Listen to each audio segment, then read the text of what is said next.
Recording. Assalamualaikum and good evening. Everybody hear me? Can, sir. So basically that Boleh, sir. we are going to continue with our lecture on the case study. This will be the last lecture. Then after that, you are basically prepare for the finals, right? Case study, basically that you have most probably about 25, 20, at least about 40 marks on the case study, right? So tonight's lecture will carry about that mark for your finals. So that you will be given 2 case studies to analyze. One is in the ethics. Most probably that is either we give you the IEEE Code of Ethics or Board of Engineers Code of Ethics for you to use as guide in preparing this case study. So tonight I'm going to explain how are you going to do the analysis of the case study. Okay, so we start now.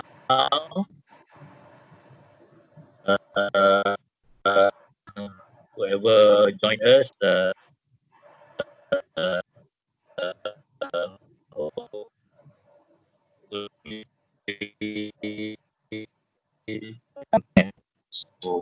5 I have not marked name yet. So I'll do later. Okay. Okay. Now I'm going to share the slides. Everyone ready?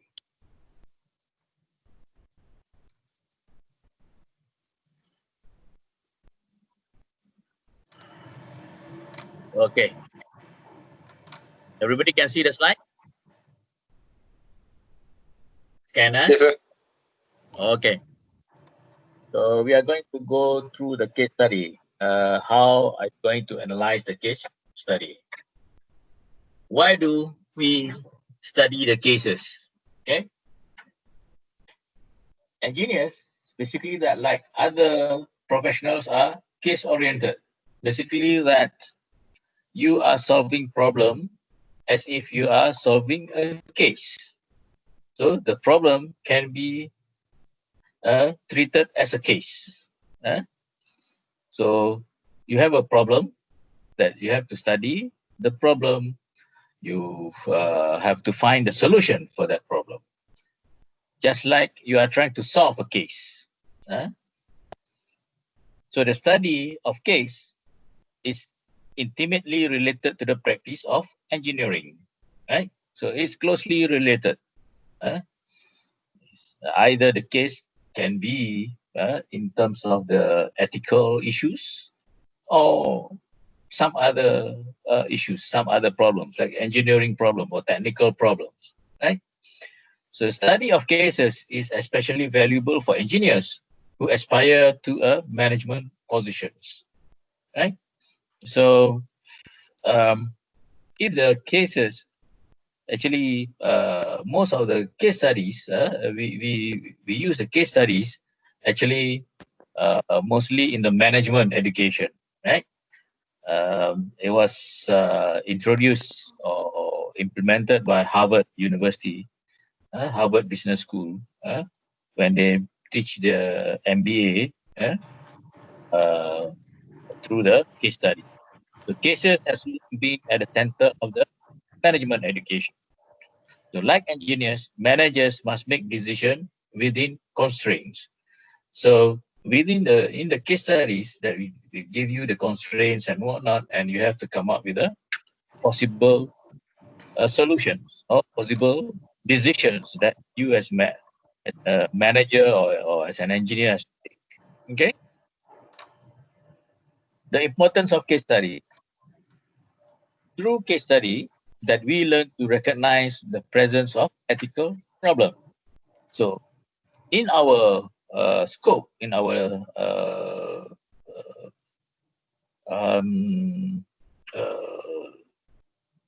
this subject, we are looking at from the ethical problems, right? We can most easily develop the abilities necessary to engage in constructive ethical analysis. Uh, so through the cases, through the case example that we are going uh, to impact the steps, the method in order for you to come up with the constructive analytical, ethical analysis of the cases. Okay? The effective way to understand that the codes cannot provide ready-made answers to many moral questions that professional engineering practice generates. So through the cases, basically that uh, you can understand the moral questions and moral issues, which actually the code of ethics cannot provide an answer. So through cases that you have to study, that you have to do analysis in order to come up with the solutions. And you have to justify your solutions or your decisions. So in the question, in the exams, that you have always you have to justify. So you have to give a reasonable and logical answer to whatever solutions that you proposed. There is no one right answer. There would be many right answer. It's depending on your justifications, right? So the case study shows that there may be some irresolvable uncertainties in ethical analysis, and that in some situations, rational and responsible professionals may disagree about what is right. So your answer or your solution can be different from others. Okay? You can disagree because there is no one right answer. There can be many right answer or many right solutions. Okay?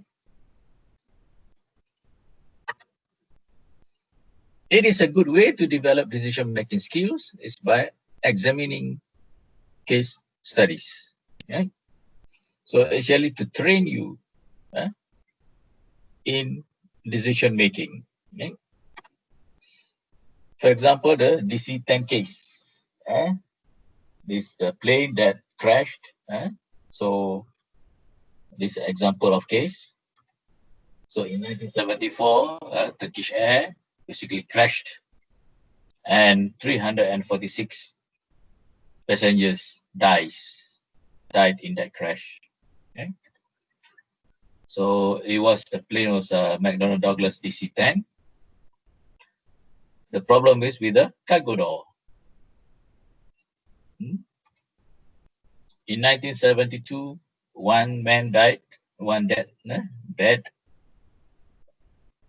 In 1970, basically that there was a conversion from the military cargo door blew out in the pressure testing. So in 1970, they already know that the cargo door is the problem. But the problem still not solved until 1974, which resulted in a plane crash, a Turkish air crash, and 346 passengers died. In 1979, engine torn away, killed everyone on board.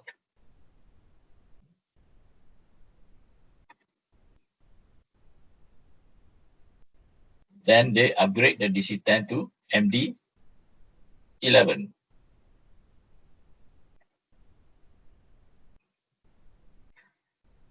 So these are the issues, the technical issues, or the ethical issues in this case. It's a conversion from a military air cargo to commercial, and they use the existing airframe from DC-8 and DC-9 to make it into a DC-10. And some information has been withheld, and they do all this to save costs. So cost savings over versus the safety issues.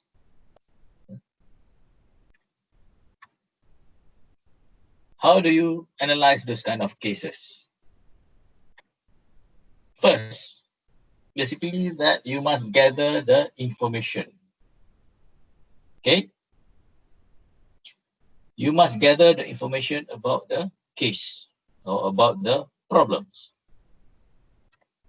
Second, you need to identify who are the stakeholders in that case. Stakeholders basically that who has the interest in that case. It can be the engineers, the company, the government, the public, and whatnot.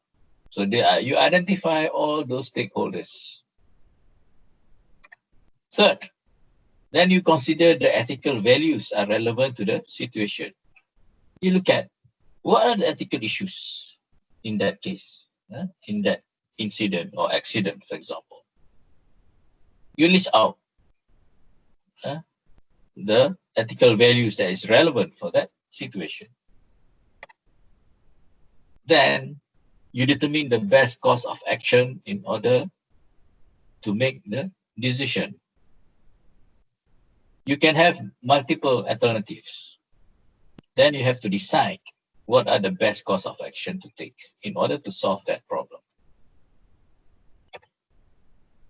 Okay, example of case studies. Okay, for example, you have the encryption software. So just go through this case study,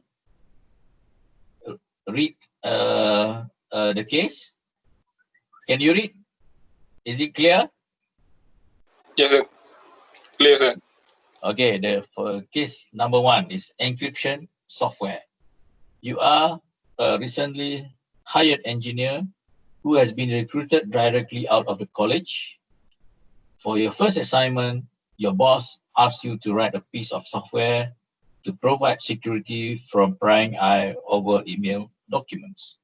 These documents would be used internally by the company. This software will subsequently be distributed to different departments. Upon completion of the software project, you saw a program on the local news about an individual in California who has made similar software available overseas. This individual is currently under prosecution in the federal court for the distribution of algorithms and information which by law must remain within the United States for purposes of national security. It occurs to you that your company is a multinational corporation and that the software might have been distributed overseas. You then discover that the software has indeed been sent overseas to other offices within the corporation. You speak with your boss, informing him of the news program from the night before. He shrugs off his comments stating that the company is based in the United States and we are certainly no threat to national security in any way. Besides, there's no way anyone will find out about the software we use internally. You agree with your boss and let it go. Later on, however, you receive a letter from someone working as a contractor for the company overseas. Through some correspondence regarding the functionality of the software and the technical matters, you learn that the Middle Eastern office had been supplying the software outside the company to contractors and clients so that they could exchange secure email documents. What do you do in this situation? Think about it. What will you do? Now you found out that the software that your company using has been distributed to the contractors and client outside of the company so that they can use the software to exchange secure email documents. Whereas this kind of software is illegal to be distributed overseas. The software must remain in US. So what do? You go and talk to your boss. You report or what? So you think about it, and let me show you some of the possible answer. So how are you going to do the analysis of this case? First step, you gather the information. So what this case is all about. So this is a case where some unintended action lead to an ethical dilemma. In its original use, the software was not necessarily be distributed overseas. So that is in normal use. Or at least the engineer did not know that it would be. So the second, the supervisor's response is not very good. Basically, the boss is just brushed off the complaints. So even if he is correct in that the software would not be used outside of the company, which it turns out it was. So basically, just take it easy, take it lightly, and brush off. And it says that the software will not be going to be used overseas, and if it's being used, who knows? So he take it lightly. So that is the information that you have. Step two, you identify the stakeholders. Who are the stakeholders in this case? Who are being impacted by this case? The first one is the employees of the company, because the company can be sued, or legal action can be taken by the government against the company. So the employees can lose their jobs. The company can be closed down. So the first stakeholders is the employees of the company. This could bring legal action against the company. Second one is the US citizen as the stakeholder.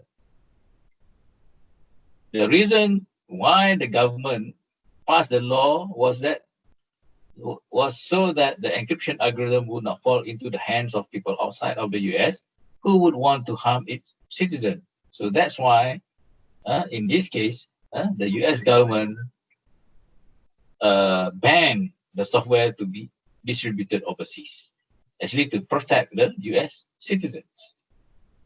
So the second stakeholder is the US citizens. So you have two. Now, step three is the relevant ethical values. This actually, let's say if you use the EEE code, code of ethics. So this actually you have to have the list of the EEE code of ethics. So from the list and from the reading of the case, you can see that it violates the first code, which is this could endanger the welfare of the public. It violates number 7. You should acknowledge and correct the errors, even though this is perhaps an unintentional error. It should be acknowledged and corrected.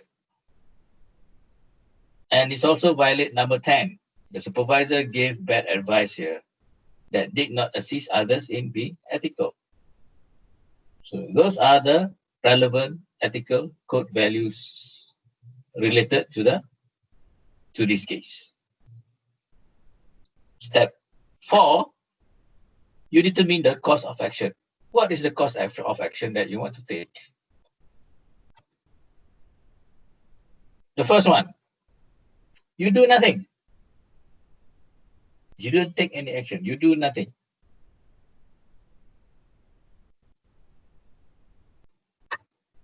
Or B, you bring this problem, this issue to the attention of your supervisor. If not, go to the next level, supervisor, until the issue is resolved. You have two choices. Third choices, you be a whistleblower and bring it to the attention of the government. So you have three choices. So now, from out of these three choices, you have to analyze which course of action is the most suitable for you to take. If you take A, do nothing, it is clearly not a good option, and something should be done to resolve the issue, because by not doing anything, you are not solving the problem. The problem still persists. So A most probably is not a good option. Option B, it makes sense, makes the most sense, in that attempt should be made to resolve the issues internally. You try to solve the problem internally without the intervention by the government, without the intervention of the external parties. You try to solve within the organization. Option C, most probably that it makes sense only after option B is exhausted. Basically, that when you fail with the option B, then you have the option C to go to fall back. So failure to resolve it internally would lead one to believe that this could bring harm to the public. So let's say your bosses ignored your complaints. Therefore, you be a whistleblower and bring that to the attention of the government. Case 2. Any question on case 1? This is case 2. Any question on the encryption software? How you should do the analysis? No, sir. No. On the case 2, it's a late confession. Not case 1, this case 2. I have to take the typo. Okay, this is the information on the case 2. In 1968, Norm Lewis was a 51-year-old doctoral candidate in history at the University of Washington. While taking his final exam in the program, he excused himself to go to the bathroom, where he looked at his notes. For the next 32 years, Lewis told no one. Actually, basically, he cheated in his exams. At age 83, he decided to confess, and he wrote to the president of the university admitting that he had cheated and that he had regretted it ever since. So, commenting on the case, Gene Wilson, the president of the Center for Academic Integrity, remarked, "I think there is an important lesson here for students about the cost of cheating. He has felt guilty all these years and has felt burdened by his secret, believing that he never really earned the degree he was awarded." So basically that the Wilson's position is that the University of the Washington should not take action against Lewis, given his confession, his age, and the fact that after all, he did complete his coursework and a dissertation. So basically that Gene Wilson think that the university just let go, shouldn't take any further action on him, on Lewis. But she added, on the other hand, I think an institution might feel compelled to revoke the degree if we were talking about a medical or law degree or license, or some other professional field such as engineering or education, and the individual were younger and still employed on the basis of that degree or license. So basically that because this guy, okay, is old already, and he basically that has not no more in employment, and his degree is not in something which critical about the life of the public. So they are not a medical doctor and whatnot. So therefore, the Nom Luis can be excused from being taken action against him. But if for somebody who is younger, whose degree is maybe in the medical, engineering, or some professional fields, and therefore Gene Wilson feels that the university should take action in that kind of cases by revoking the degree. Okay, that is the information on the case. So, if you were Gene Wilson, what would you do? So that is the kind of question that they will ask about the case study. What will you do?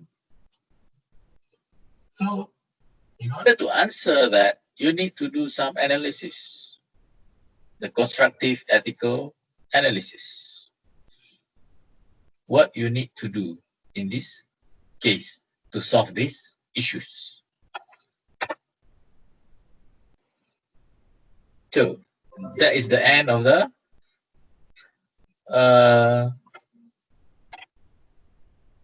lecture on how you want to study the case. Any question on this? Do you have any question on this? No.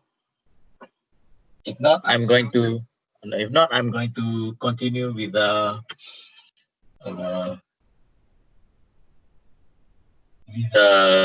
what do you call it? Next slide deck, which is on a specific case, which is the challenger.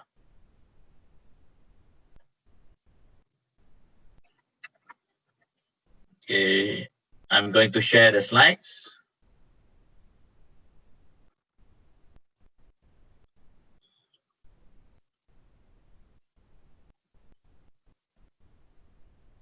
Okay. This is the challenger disaster. This is a famous case study in the challenger disaster. Right? And sorry. And these are the relevant videos that you can watch. So actually, I put the link in the chat just now. This is the slides that I add to this slide deck just now. Last semester, I used a different video.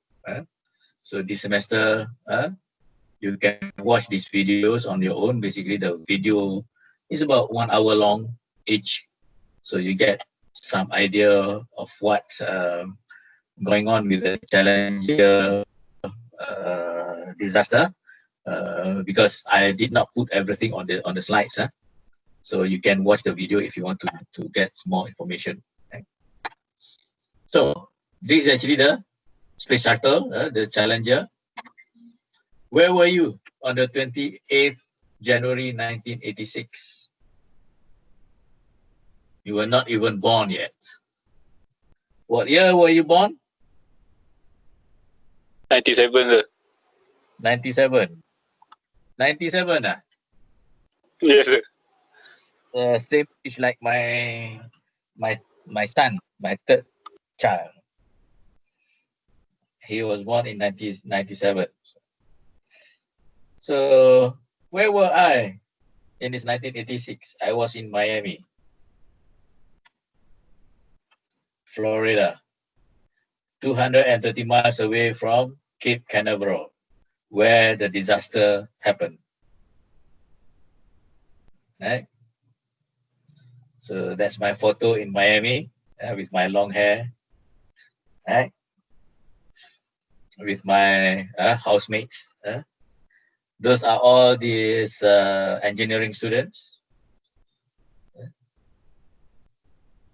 civil engineer, electrical engineer. So this actually from I know him since 1980.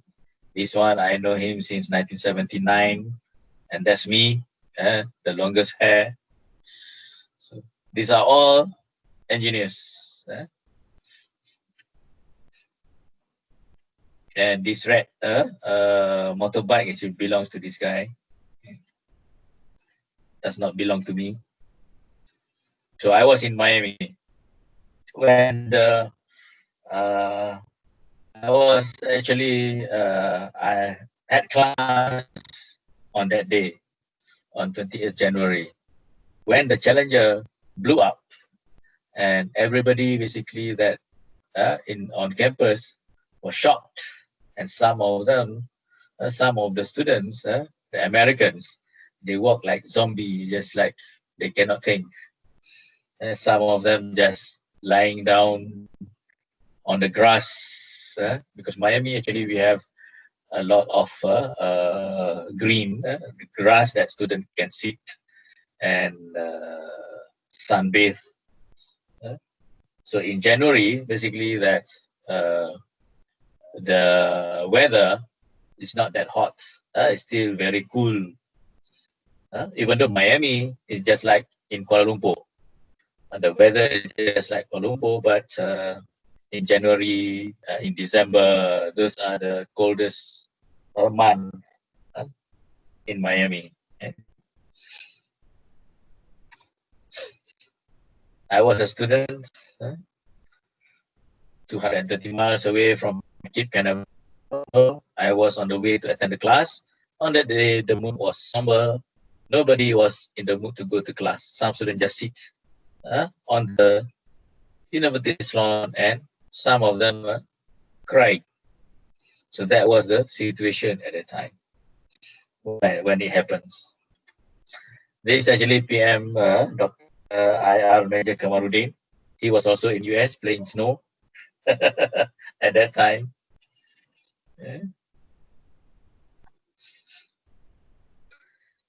So, used as case study, the Challenger accident has frequently been used as a case study in the study of subjects such as engineering safety, the ethics of whistleblowing, communication, group decision making, and the dangers of groupthink.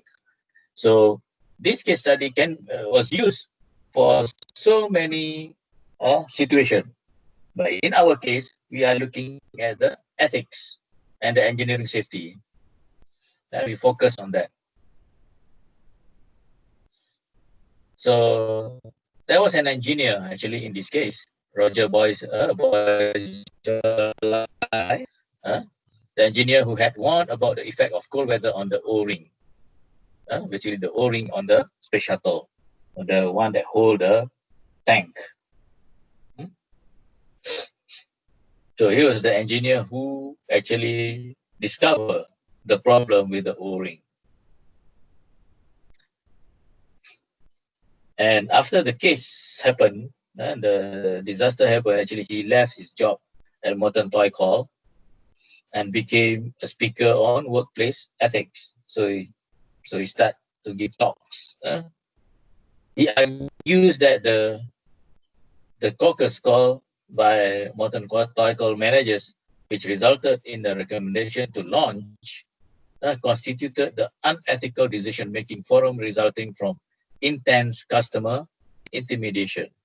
Basically, that the managers make the decision to launch, to go ahead, is constituted as the unethical decision making, which result actually from the pressure from the customers, the intimidation even from the customer.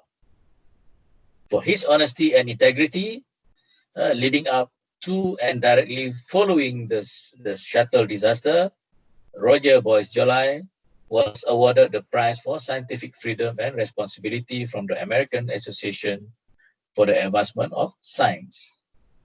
Many colleges and universities have also used the accident in classes on the ethics of engineering, including UPNM. We are using this case to learn about the case study. Right? Basically, that this Challenger mission, what NASA wanted is to show the world that in this mission there was a lot of things wanted to show. The first one, the flying space could become an everyday thing. That's what they want try to show for a regular or non-trained person by sending a teacher into the space. This is the first time that a civilian being sent to space on a Challenger flight. Second is to show off some of the high-tech machinery, so people would support NASA's mission. They would do this when they were giving the televised lessons while showing some of the equipment and telling what astronauts use it for. So they try to televise the lessons, just like doing online learning. So they will televise from space, so that this teacher can teach from space. It's also to show kids the fun of being an astronaut, so that they would get more interested in space by having the teacher, the winning teacher, Krista McAuliffe, teach different lessons from space. She would have been on spacecraft giving lessons, having NASA broadcast them to school around the world. So the first lesson would be the ultimate field trip, showing kids how astronauts live and work in space. And the second lesson will be the space where we've been, where we are going. So this will show the kids what NASA is planning to do in the future with space, especially the manned space station. So this is what NASA wants to show the world through the Challenger mission. So there are three main objectives of NASA in this space mission. What's the pressure on NASA? It was under a lot of pressure to launch the Challenger in time, so it would not delay other shuttle launches scheduled for the later in the year. So if Challenger is being delayed, so the other launches will also be delayed. So there is a lot of pressure for NASA to launch this space shuttle, Challenger space shuttle. Second, the launch of two space probes, Ulysses and Galileo, had delayed the Challenger launch several times. So it has been delayed for a few times already, launching of these two space probes. So after the two probes were finally launched, the Challenger itself had technical problems. So it delayed further. Even when the Challenger was launched, NASA was aware it had a few problems, but NASA knew they had those same problems before with other spacecraft and nothing went wrong. So basically that NASA take it lightly. He said, okay, before this we have this problem before and nothing went wrong. Nothing major went wrong. So they take the problem lightly. And the media also put the pressure on NASA by criticizing NASA for all of its delays. Because launch would be broadcast on live television. Schools all over the US were planning to watch the launch because there was a teacher being sent to space. So there is a pressure from media also to launch this space shuttle Challenger so that they can broadcast live on television. Okay. So these are the people that's involved. Those names. The second one is the teacher there. The rest are all the non-civilians. Only the teacher was the civilians.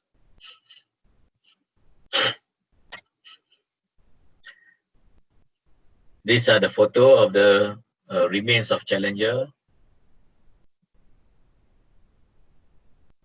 after the disaster. Right? These are the photo, the ice on the launch tower before the Challenger was launched. Right? You can see the icicles there. Right? Because at that time, basically it was unusually cold. Normally, in Florida, it's not that cold. We don't have snow in Florida, but we have icicles during that year. Even what do you call it, the grapefruits, also some of them are destroyed. Florida is known for its grapefruits and oranges. So the decision with that problem, with the weather, whatever, they make the decision. The Space Shuttle Challenger launch decision was the decision-making process that led to the launch of the Challenger on January 28, 1986. Despite the inclement weather conditions and the warning of many engineers working both for NASA and for Molten Toy and Rockwell International. Even the engineers says that should not be launched, and the weather also is bad at the time, but NASA make the decision to launch. So it was launched on 28th January 1986. This is the 10th mission. The external tank, liquid hydrogen fuel, and liquid hydrogen oxidizer. You have two solid rocket booster there. This solid rocket booster, the white, these two. Okay. This is the hydrogen tank. This is the inside of the Challenger.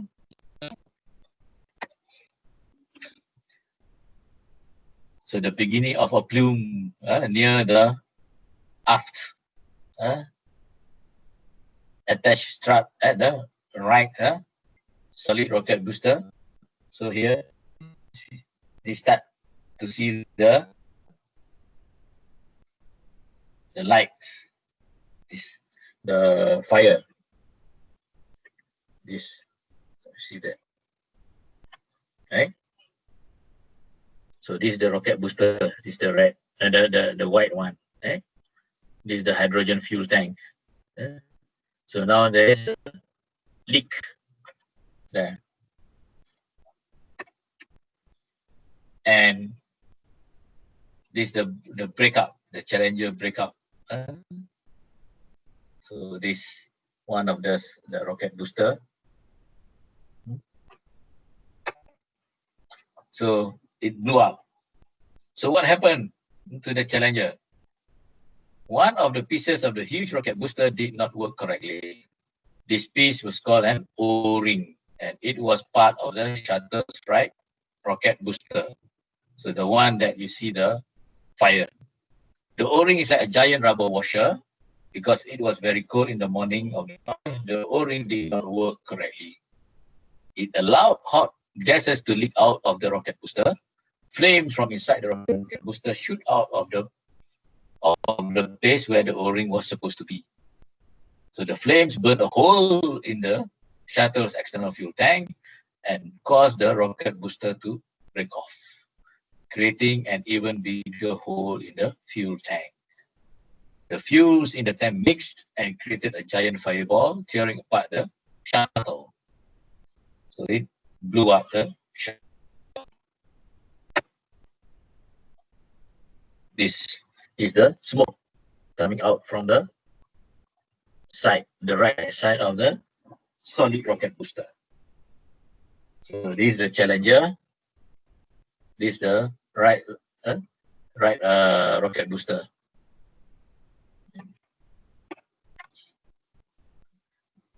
So what's the reaction, or what's being taken? The action taken.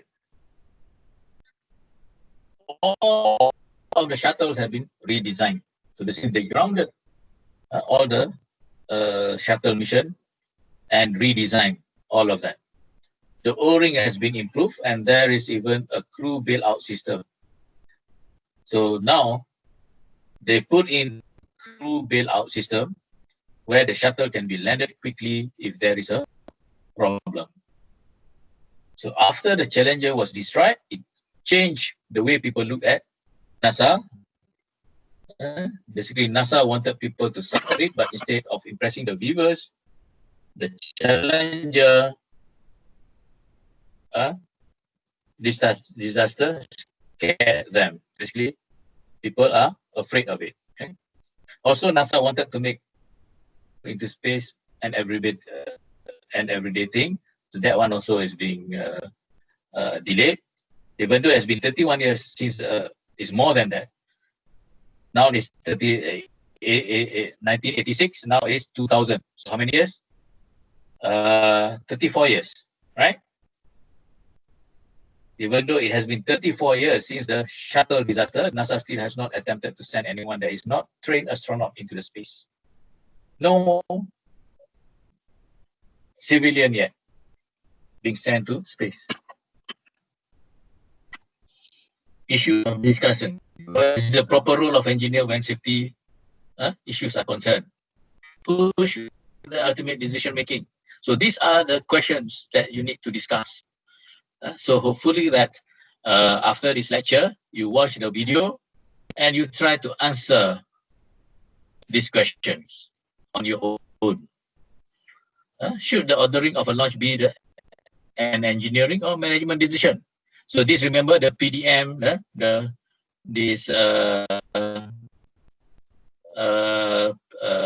making decision whether it's engineering or management should make the decision.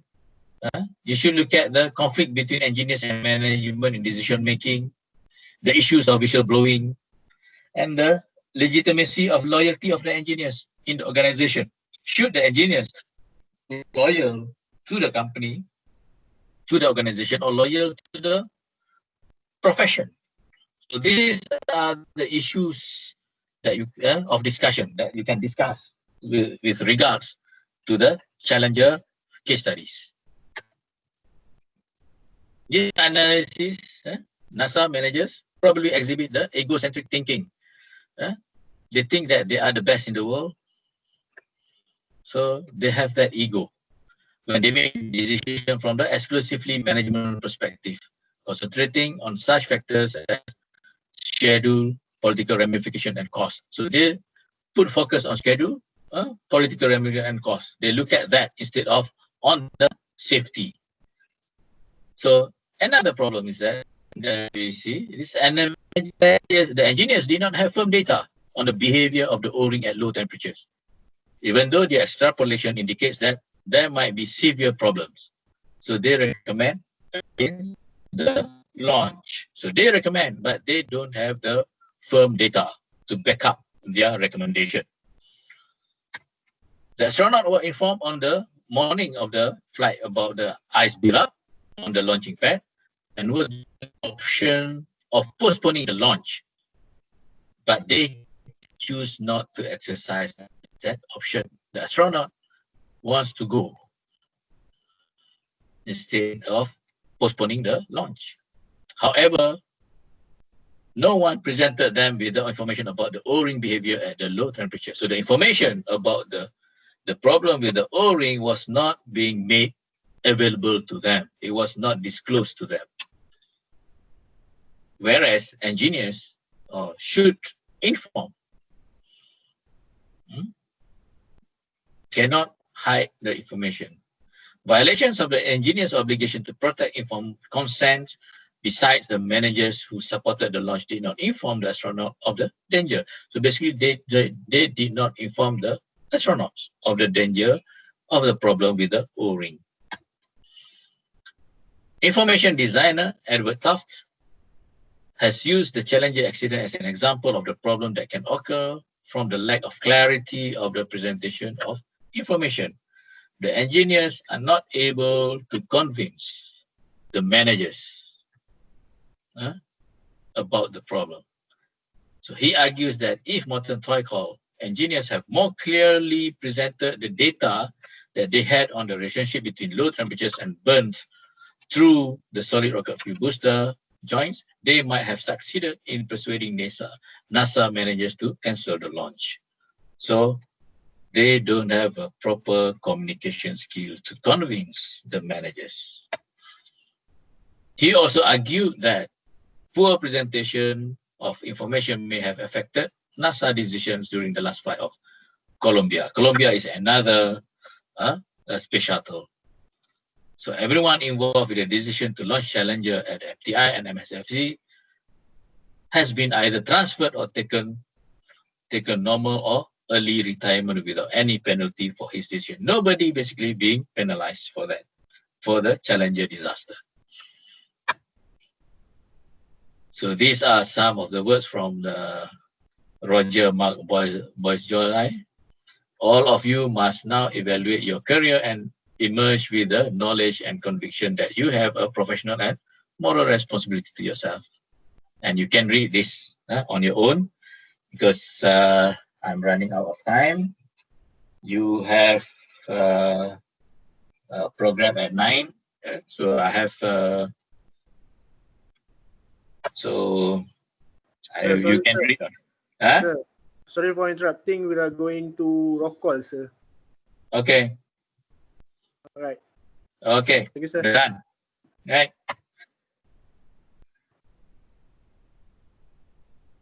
So you can excuse yourself, everybody. So I'm done. Okay. Thank you. Thank you, sir. Okay. Thank you, sir. So Thank you, altogether sir. you have 20 attendance. So I don't know who did not attend. So okay. Thank you. Thank you, sir. Thank you. Okay. Take care.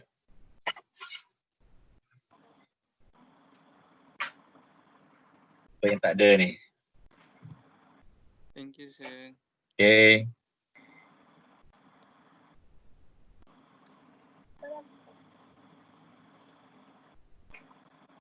So now I'm going to stop the recording.